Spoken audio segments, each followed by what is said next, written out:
Seat పుచ్చుకున్నాడు కానీ seat త్యాగం చేసిన వర్మకి అన్యాయం జరిగింది, అన్యాయం చేశాడు పవన్ కళ్యాణ్ చెప్తారు. ఏం చెప్తారు? వర్మ ఎమ్మెల్సీగా ముందుకు రాకుండా వర్మ గారు టీడీపీలో ఆయన తీసుకున్న త్యాగం, ఆయన తీసుకున్న నిర్ణయం టీడీపీ గౌరవించింది. ఆయన కూడా గౌరవించి హార్డ్ వర్క్ చేశారు. ఆయనకి పార్టీలో అన్యాయం అనేది జరగదు, వెనక ముందు. అంతేగాని ఏదో ఒక కాంప్లికేషన్ పెట్టి విడదీయాలని చూసి ఏదో ఒకటి మాట్లాడుతుంది తప్పనేసి ప్రతిపక్షాలకి ఏమీ లేదండి. సజావుగా సాగుతుంది గవర్నమెంట్, సజావుగా ఉన్నారు ఇరు పార్టీలు. కూటమిలో ఎలాంటి భేదాలు లేవు, ఇక ముందు రావు కూడా.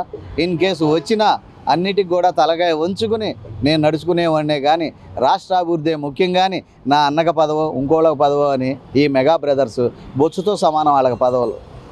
ఓకేనా? ఇంకా ఎన్నుపోటు కాదు, పాడు కాదు. ఆయనకి ఎన్నుపోటు ఎందుకు పడవాలి? ఎన్నుపోటు ఎవరు పొడుస్తారు, ఎందుకు పొడుస్తారు? ఎన్నుపోటు పొడిచింది కాంగ్రెస్ పార్టీకి రాజశేఖర్ రెడ్డి, జగన్మోహన్ రెడ్డి. పథకాలు వాళ్ళే. ఇలా బాబుగాడి పథకాల ఆరోగ్యశ్రీ ఎవరిదండి?